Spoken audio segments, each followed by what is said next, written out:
compagnie du père Kevin Emmanuel Labbé, de don Martin Bonacieux. On parle du pape, mais tout a déjà été dit sur le pape Léon XIV.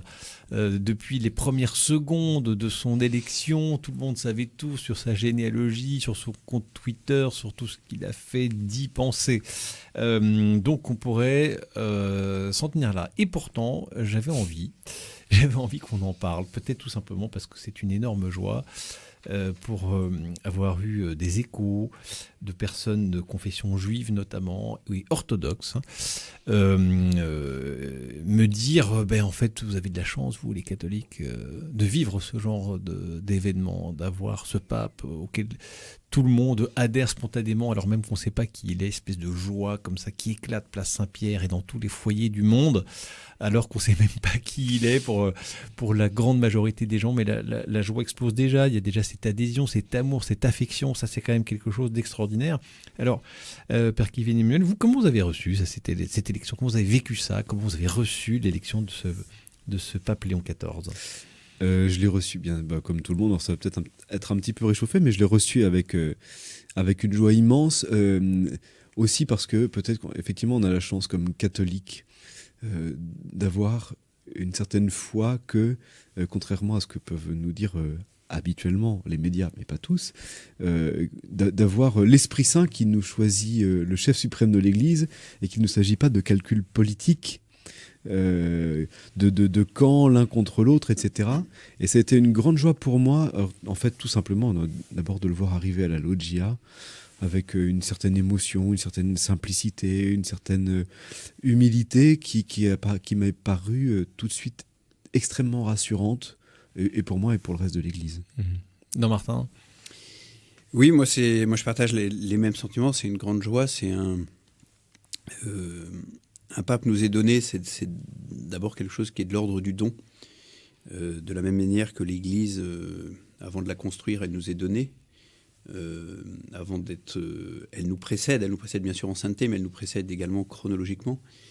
Et donc c'est très beau de voir cet homme qu'on connaît pas, et c'est peut-être d'autant plus beau qu'on le connaît pas, qui nous est donné d'une certaine manière gratuitement. Il l'a pas choisi. Et voilà, il reçoit cette charge et il nous est donné comme pasteur pas pour un bien-être temporel, mais pour la vie éternelle. Donc il y a un enjeu derrière qui est immense. Le traitement médiatique dont vous parlez, je trouve qu'il était plutôt positif et bienveillant, donne la parole plutôt à des experts. On a eu beaucoup de journalistes de RCF d'ailleurs qui étaient présents sur tous les plateaux de chaînes d'infos pour commenter tout ça, donc c'est tant mieux. Quels sont peut-être quelques signes que vous avez déjà pu, vous, déceler de ce que vous inspire la façon dont ce pape va mener la barque de l'Église, même si c'est tôt, mais vous voyez bien son discours aux cardinaux, son Regina Coeli, son déplacement au sanctuaire proche de Rome, tout ça disent aussi un peu des choses de ce nouveau pape. Comment est-ce que vous le voyez, Père Kevin Emmanuel ? Moi, la première chose à laquelle j'ai été extrêmement attentif, c'est le choix du nom. On a écouté, effectivement, le cardinal Mamberti a annoncé cette grande joie, et puis ce choix du nom Léon XIV. Je crois que beaucoup de gens le trouvaient un peu peut-être suranné comme nom. On s'attendait peut-être à Jean-Paul, peut-être François, peut-être Paul, voilà.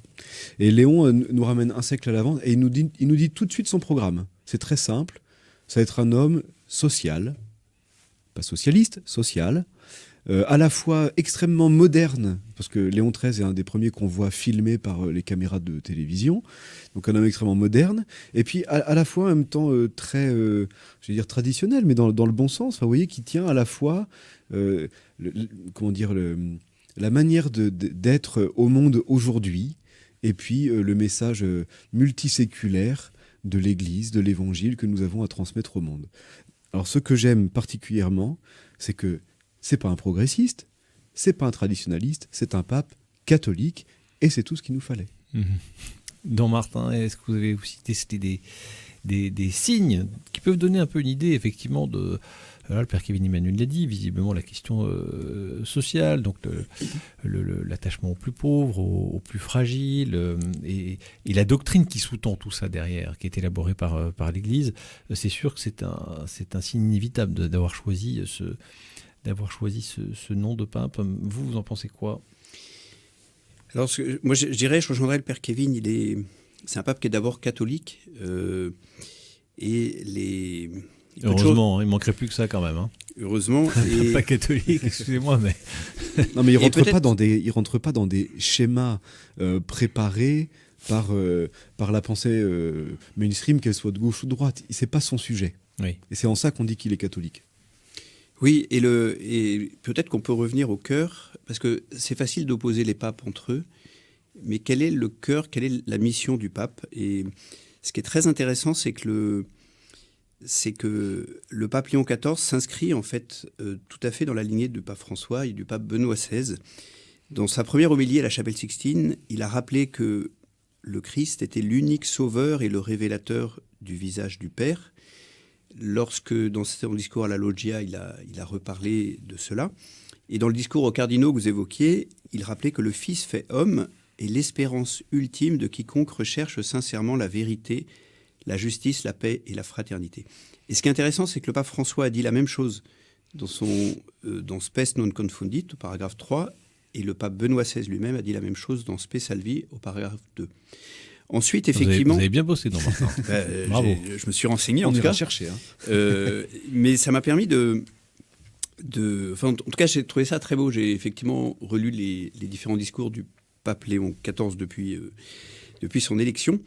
Et effectivement, selon le contexte historique, ensuite la pensée du pape ou la pastorale pratique peut avoir des axes différents. Mais il ne faut pas oublier que le cœur de la mission du pape, c'est de nous rappeler que le Christ est l'unique sauveur. Et ça évite d'être trop vite dans alors là, en ce moment, on est en train de s'interroger, est-ce qu'il va habiter dans les appartements pontificaux, est-ce qu'il va avoir une grosse voiture, une voiture blanche, une Fiat, C'est important, ça ? Mais non, je ne pense pas.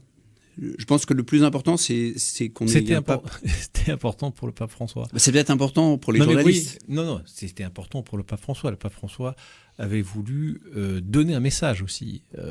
Il voulait montrer qu'il y avait une pauvreté dans son logement. Il voulait montrer qu'il était dans une petite voiture. Parce que, et ça a marqué son pontificat, son approche des plus pauvres, son attention aux plus fragiles. Il a voulu marquer aussi par des symboles. Donc, vous dites que ça n'a pas d'importance. Pour le pape François, il a voulu utiliser ces symboles. Et sans doute, ça a vu sa fécondité aussi. Ça a marqué très certainement. Et en même temps, voilà, le Saint-Père Léon XIV, c'est un autre. C'est pas le pape François. Donc on l'a vu, bon, c'est pas pour tomber trop bas, mais on l'a vu. Son apparition à la Loggia, elle était différente de celle du pape François. Oui, il n'a pas demandé la bénédiction du peuple. On a le cardinal Lamberti qui a annoncé que le Saint-Père accordait de grand cœur l'indulgence plénière, ce qui n'était pas le cas du pape François. Bon, mais qu'importe, en fait, c'est pas l'essentiel. Il est un peu moins disruptif, comme on dit aujourd'hui. Le pape François avait vraiment marqué de sa patte. Juste après Benoît XVI, ça a marqué davantage. Oui. Mais c'est c'est ça qui est génial, en fait. Tout à l'heure, c'est qu'en même temps... On voit l'apport des différents papes avec à la fois cette continuité parfaite avec ce qu'ils sont. Et en même temps, cette diversité très forte. Et c'était toute la question qui a été débattue dans bien des médias, c'est que on ne cherchait pas un successeur à François, on cherchait un successeur à Saint-Pierre. Et on voit, comme le disait Don Martin, qu'effectivement, il est dans la lignée de François, soit, mais il est dans la lignée de Benoît XVI aussi. A priori, il se met lui-même dans la lignée de Léon XIII. Enfin, il est dans la continuité des vicaires du Christ depuis Saint-Pierre. Des papes, d'une certaine manière, ont toujours essayé d'être proches des pauvretés, mais les pauvretés, elles évoluent. La pauvreté sous Léon XIII n'était pas la même que sous le pape François. Peut-être que le pape François a senti qu'il y avait une sorte, après la chute l'effondrement du communisme, une sorte de triomphalisme de la prospérité économique qui n'était pas juste. Mais il ne faut pas oublier que Saint Jean-Paul II, par exemple, s'est beaucoup occupé des pauvretés. Les pauvretés, à l'époque, c'était les peuples opprimés derrière le rideau de fer. Là, en ce moment, il peut peut-être y avoir d'autres pauvretés, la pauvreté des personnes en fin de vie, la pauvreté... et donc, c'est pas une contradiction. Et je pense pas que les papes soient dans cet état d'esprit de ou en tout cas, si c'est le cas, ça serait pas juste de vouloir prendre le contre-pied volontairement pour faire différemment. Il y a toujours bien sûr cette tentation, mais c'est plus épouser son époque, voir quels sont les défis de telle époque. Par exemple, hier dans le discours aux journalistes, que RCF a sûrement écouté, le pape Léon XIV a parlé de l'intelligence artificielle. C'est peut-être un nouveau défi. Et peut-être que qu'il y a un risque aujourd'hui plus sur l'intelligence artificielle que sur d'autres sujets sur lesquels d'autres papes étaient plus vigilants. Un mot, il est allé faire cet acte de dévotion à un sanctuaire de la Sainte Vierge, auquel il était très attaché de par son appartenance augustinienne. On a vu le pape François venir en Corse, venir souligner cette piété populaire. Lui aussi semble vouloir prendre ce pied. Il y a une espèce de renouveau, en fait, de cette piété populaire que se réapproprient les papes, Père Kevin Emmanuel. Et oui, je crois que pour ces deux papes, le pape François et le pape Léon, je crois que c'est peut-être justement leur proximité avec les pauvres qui nous fait redécouvrir cette piété populaire, puisqu'elle vient d'eux, et donc c'est la véritable richesse que les pauvres apportent à l'Église. Et donc ils sont une voie profonde de lien au Christ, et puis d'évangélisation derrière. Voilà, grande joie, il faut vraiment le dire. Moi je suis frappé de voir la joie qu'ont les gens, quels qu'ils soient, de l'élection de ce nouveau pape. On n'en finit pas de s'en réjouir. Rendons grâce à Dieu et merci à vous, Don Martin Bonacieux, Père Kevin Emmanuel Labbé, de m'avoir accompagné dans cette émission. Merci.